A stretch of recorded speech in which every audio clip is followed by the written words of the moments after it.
Right, today we are making an American car. Now we've done a similar thing before, that was a muscle car. This one's going to be a little bit different. You see, since the inception of the US auto industry, the Americans actually made some pretty cool cars. Like the Ford Pinto, which exploded if you looked at it funny. The Ford Explorer, which tires exploded if you looked at it funny. The Pontiac Fiero, which also exploded if you looked at it funny. These aren't very good examples, are they? But seriously, American cars were big, they were cool, they had fins and gigantic, powerful V8 engines. A keyword there is were, because this video is focusing on a particular time of US car history.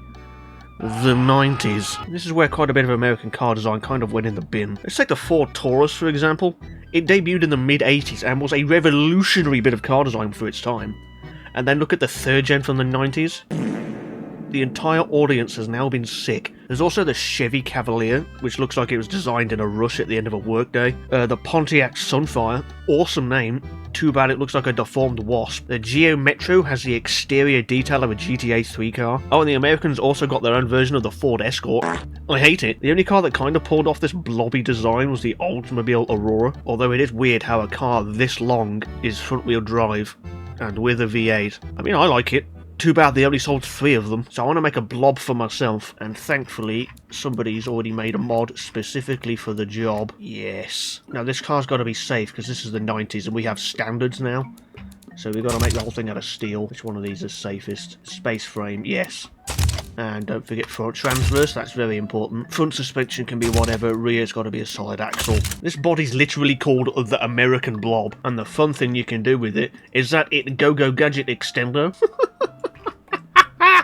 Like, doesn't this just look like peak 90s car design for America? Like, that's perfect. Now we colour it in some hideous 2000s 90s colour. Like a brownie grey. Delightful. Right, fixtures. Like, look at this front end. Like, Toyota did exactly the same thing with the Celica, and it looks way better. How did this go so wrong? It looks like a banana. I mean, I'm sure it's aerodynamic and probably reliable, but my god, I don't want to be seen getting out of that. That's a gun. So we need to, like, take inspiration from the blob. Where is the round? The body really does not like to accept the blob. So I have, like, 2 circles there.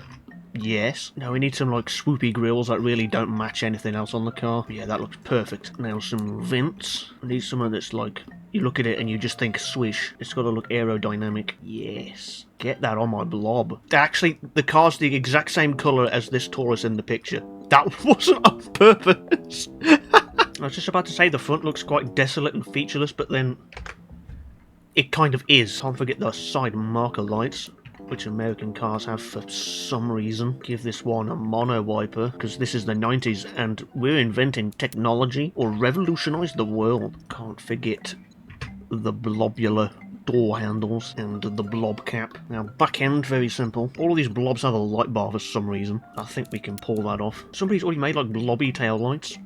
Yes. Get me this on the car. Yes. My blob. There's a Chevy Cavalier. Let's get a picture of this up. This is even in the same colour. What does it look like with, like, plastic front bumpers? No.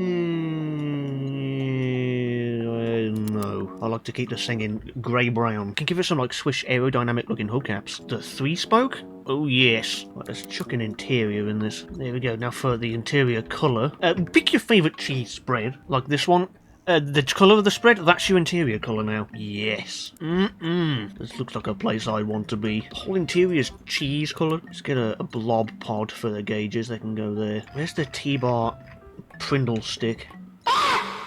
Where's that gone? And we'll make the button that you use to change gear red, because it's sporty. Stop moving my shit! Now we need a dorky looking steering wheel.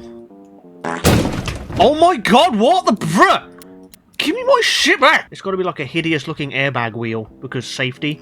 That one. That's perfect, and it's massive as well. That's exactly what they want. Anyway, that'll do for that's engine. And what we want to do is completely back out of this. Engine designer. Set the year to 1970. And we'll make our engine in this era. And then use it in a car in the 90s, because Americans are completely allergic to making new engines. To be a 90-degree V8 cast iron. Now displacement can be like anything between like 3 and 9 litres, so take your pick. I'm gonna go for, I don't know, 4.4 litres, yeah. Push rod, that's very important. Don't pick anything else. Head, that can also be iron. eco because MPGs are important. Everything can be cast iron. Oh my god, it doesn't rev. Jesus, this engine is poo-poo. What is the crank failing? The crank is taking too much power. The crank took 70 horsepower and died. Heavy crank. There you go. Now the crank is failing because it's spinning too fast.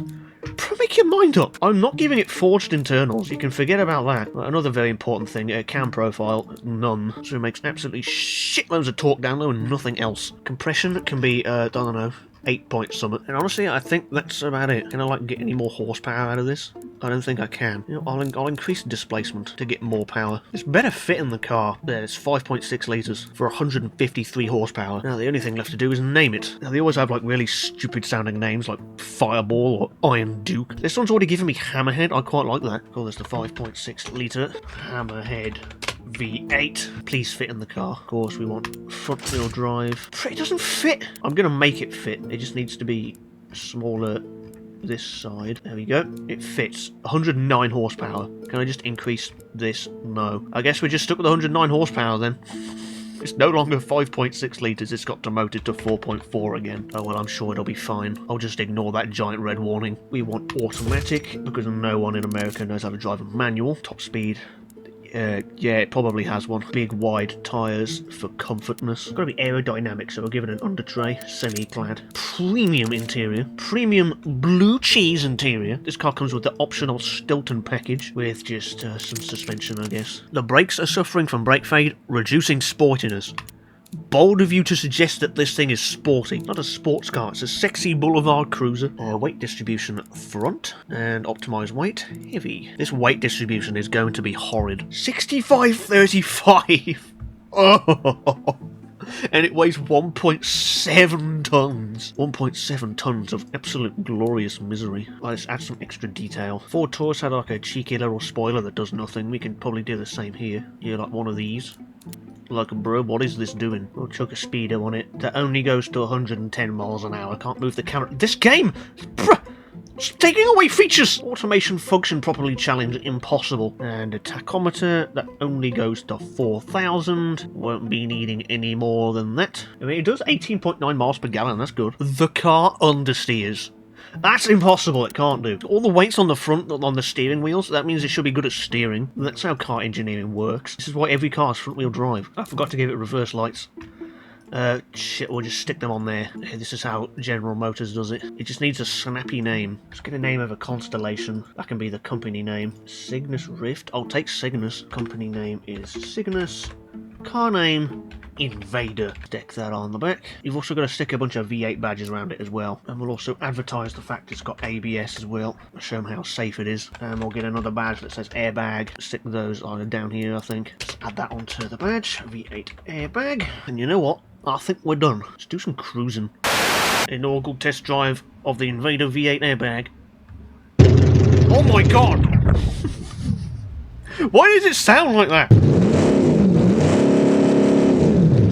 It sounds awesome. Too bad it won't be. Speed.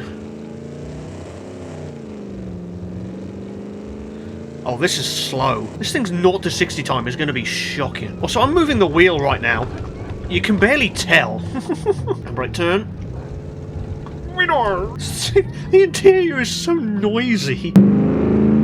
It makes all this absolutely amazing noise for no speed. Let's go in the tunnel. Oh my... Yeah, these brakes are terrible. The throttle pedal, like, this isn't a throttle pedal, this is just a noise pedal. You just go the same speed, it just makes more noise. There's a bloke in a transit van and he's pulling away from us. That's how slow this thing is. And this gearbox can't make heads or tails of anything I'm doing. This thing is so loud. Why? Oh, and the handling is something. I got a speeding fine in this? How is that physically possible? The engine, it sounds like a jackhammer in a toilet. It drives like it too. I'm gonna break out, where's the performance timers? I want to see this thing's 0 to 60 time. It's gonna be the slow. I'm gonna neutral drop it and give it the best launch as well. Speed. 40. Falling asleep over here. 50. Nearly there. 18 seconds! That's like probably slower than like a Fiat Panda. Original one. I'm being overtaken by a Fiesta. This thing's got 4.4 litres of V8-ness. And it can barely get past him. Come on, the speed. I'm annoyed. See ya. Also, turning on the lights slices the frame rate in half, which is fun. Where's the drag strip? When I do this versus a base model Covet, 1.3, yeah, you. Which will win, 1.3 litres or 4.4? Rev up the Bugatti. Speed! He's pulling away! This thing is the slow. Oh my god, he's completely wiped the floor with me!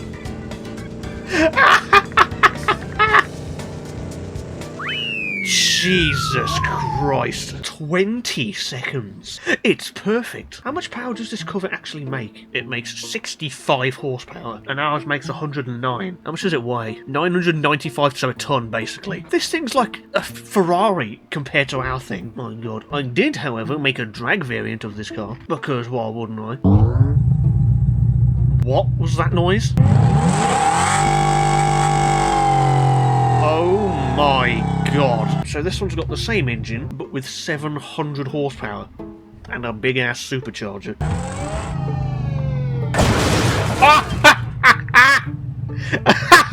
At least the airbag deployed. Speed! Oh my god! Oh no no no no no no no no no no no no no! Jesus! I forgot to say this also has a CVT in it for maximum performance. Yeah, I can drag race some in this. I can win. I'm on word. Your most fiercest opponent. That thing? Neutral drop it. Speed! It's pulling away. Oh, not for much longer. It's overheating a tad. And I've won. Stop the vehicle. Okay. This thing is so unstable. My god. 11 seconds. Gotta turn the game down because I'm going deaf over here. I bet this thing can't even spin the wheels. I'll do a neutral drop again. No. This thing couldn't pull the skin off a rice pudding. It's that underpowered. The only way to actually get round any corner is with a handbrake turn. Steer. Oh my... It's very vague. What are the things are American cars good at? Gonna go on an oval. Large oval, that's what you want. Right, commencing banked oval test. Entering the track at a whopping 56 miles per hour. Coming up on the bank turn. Yeah, it can do it. Although not very quickly. Oh my god, no, no, no, no, no, no, no, I take it back, I take it back. Jesus Christ. Oh, we're about to hit 100. Oh my god, I don't believe it. It only took like 2 laps. Can it actually do a burnout? Hang on. If I neutral drop it with a handbrake on. Oh, kind of. It can do this at least. Yeah, that's a burnout. Perish. Coming down. Oh my god, this thing has like terrible grip. Like, I'm doing like maybe half a full turn and the wheels lose all grip. Any more than that, it just no grip. Looks like the wheel's straight and then turn, and then any more than this, it's just not turning anymore. Let me check the MPGs real quick. I bet they're awful. Like, my foot's not even... I'm not even at half throttle. 8 miles a gallon. If I floor it. About 5. This thing is so efficient. I mean, as a cruiser, it's alright. I mean, if you did choose to cruise in this thing, you'd go deaf, but you could do it. Oh my god, no, a turn. No, no, no! It's good up to about, like, 30 miles an hour. Any more than that, you've got no chance. It can turn at 30 miles per hour. Only just. What the hell is that? I've got to go down that thing. This looks smaller in the distance. Oh my god, it's actually... Jesus, look at the speed! How is it not over-revved and blown up yet? 150 miles... Oh my god, there's a ramp there. Oh, oh no! Save it! Jesus, the speed! Oh my god, this engine can take some abuse. Oh, oh no, no, no, no, no. Help! Jesus, take the wheel! Oh! I've straightened it. Oh my god, there's a massive... Oh no. We're gonna die now. Oh! Just becomes a pancake! Anyway, I think it's time for a lap. Right, what's the slowest lap? Oh, I was in the bus, I forgot. 2 minutes 31. I think it can probably beat that. I wonder if it can beat the car. 1 minute 55 is the time to beat. To be honest, I think the car 1.2 is actually probably quicker. I mean, it got beat by a Covet with a 1.3 litre engine and 60 horsepower. Speed! Oh no, not that way, Jesus Christ! And brake really early. because the brakes are shit. Gently does it. 30 miles an hour and it's understeering like mad. Also, the force feedback isn't ripping my hands off, so that's good. Makes it drivable. This thing's quite relaxing to take around a track, because you're not really going that fast to have a crash. Slow down slightly for the sharper corners. Like so. Look at that racing line. Michael Schumacher 2 electric boogaloo. My time in the top right is gone. It better not have stopped. I swear to God. Oh my God. I've turned the ignition off now. I didn't want to do that. And across the line. 2 minutes and 8 seconds? My God, that was slow. The car is quicker. Jesus Christ. What's that, 13 seconds slower? 13? It's only faster than a bus and a Formula 1 car with like 9 horsepower. What a car. Jesus. Finally, a worthy opponent. I'm a dwarf. And speed. Oh, this is actually close. There ain't no way. I'm starting to pull ahead, but not by much. Oh my God. This thing's only marginally quicker than a pigeon. What's the time difference? So I did it in 20.2 seconds. They did it in 21.6. The new Cygnus Invader V8 airbag. Only marginally quicker than a pigeon. Subscribe to GrogTV. Subscribe to GrogTV. Subscribe to GrogTV. Subscribe to GrogTV. Yeah. Bro, NASA be like. Oh my God, that was epic! What a roll! Oh!